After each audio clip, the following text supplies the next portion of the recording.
Good evening. Tonight I will be discussing why the U.S. federal government should indeed not pay African Americans reparations. To begin, I'd like to address some of my opponent's points.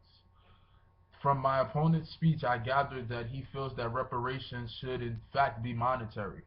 He also asserted the fact that reparations should be paid to all African Americans for the labor and horrendous conditions that previous Africans who were enslaved suffered.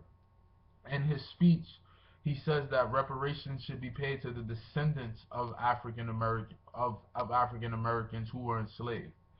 My first point to that is the the lineage of Africans who were enslaved is few and far between, and there's no real way to justify who is and indeed and it, who is indeed the descendant of actual slaves. Secondly, he contradicts himself by saying that one, all African Americans should receive reparations. If all African Americans should receive reparations, then who's to gauge what actually makes someone African American? Is it that is it the one drop rule, whereas if you have one drop of African blood in you, you're African, or is it that anyone who claims to be African American can indeed assert such a claim and be entitled, rightfully so, to reparations?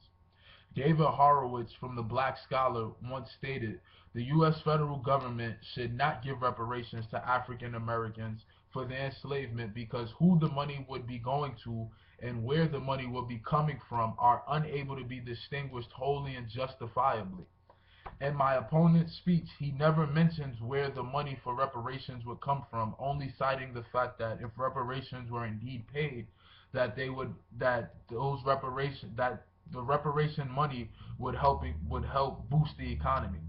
My question to my opponent is, indeed, as reparations would get paid, where do we get the money from?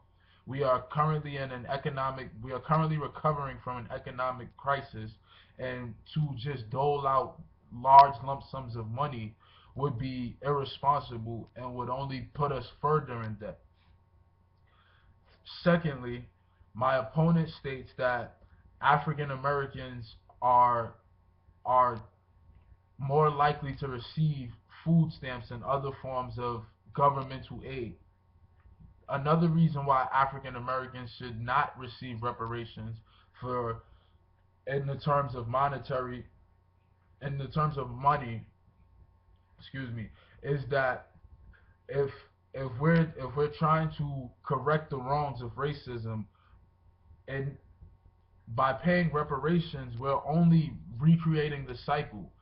African Americans receive the money from presumably white Americans, which indeed just turns around the actual dependency that we're trying to wane African Americans off of.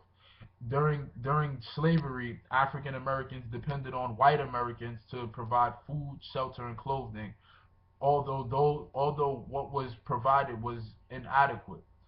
Saying that African Americans are dependent upon welfare and other forms of governmental aid and then to just dole out money would indeed just be recreating the will.